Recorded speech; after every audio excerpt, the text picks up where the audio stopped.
This is Lake Junaluska Conference and Retreat Center in Haywood County, North Carolina. Since 1913, Lake Junaluska has hosted countless meetings, conferences, and spiritual retreats for United Methodists and other groups. For many years, the historic Stewart Auditorium has been the site of the annual meeting of the Western North Carolina Conference. Hello, I'm Nancy Watkins, Director of the Southeastern Jurisdiction Heritage Center and a member of the Western North Carolina Conference Commission on Archives and History. We're here in my office at the Heritage Center, which is located in the Foundation for Evangelism building at Lake Junaluska.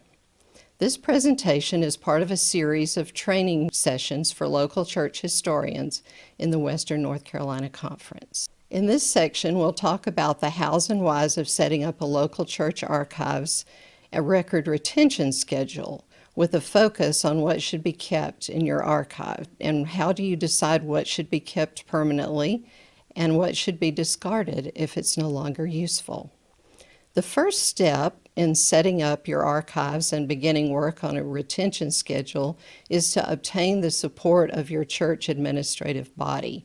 This project is much more successful if the congregation's leadership understands how important it is to your church.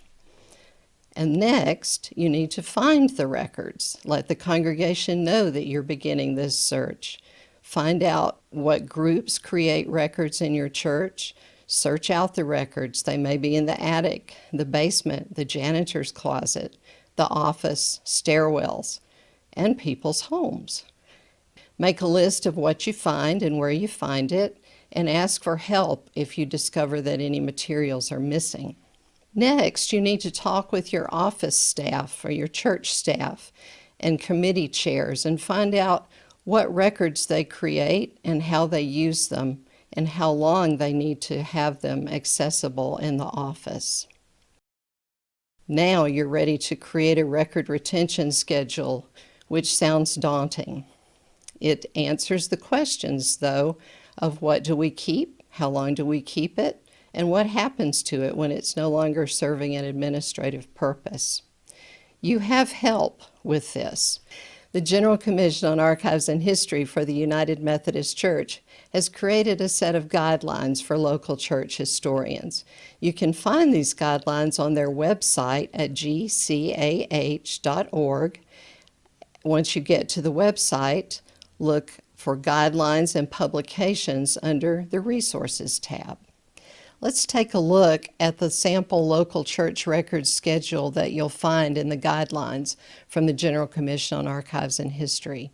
This is the chart form, and you'll see that it has a record series title, a description of what belongs under that record series, the total number of years that it should be kept, the current use, and this should be interpreted as the number of years, the length of time that the records should be kept in the church office, and then whether or not these records should go to the church archives.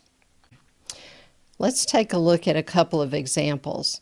You see here the record series title, Administrative Reports, and in this group you would include church conference reports, administrative council reports, and other administrative reports. They should be kept permanently in the archives, and the General Commission on Archives and History recommends that they should be kept in the church office for 2 years before being moved to the archives. Down here, you'll see bank statements.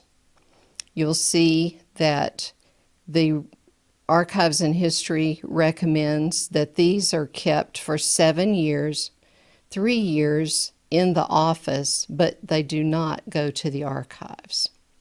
When you've created a record retention schedule for your church tailored to your needs, you need to seek legal advice where necessary to make sure that the time limitations that you've placed on the retention of your records are legal according to your county or state laws.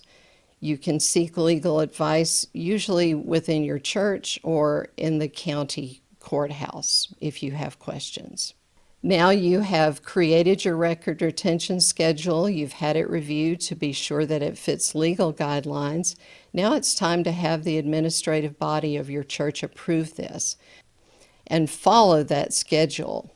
In addition to helping your office staff and making sure that you have the appropriate materials in your archives, this record retention schedule is actually a legal document. If a church is ever faced with legal action, having a records management program in place is one way to assure courts and litigants that records are being cared for and disposed of properly and in a routine manner, not maliciously or in a capricious way. This concludes the session on records management for the local church. There's more to come.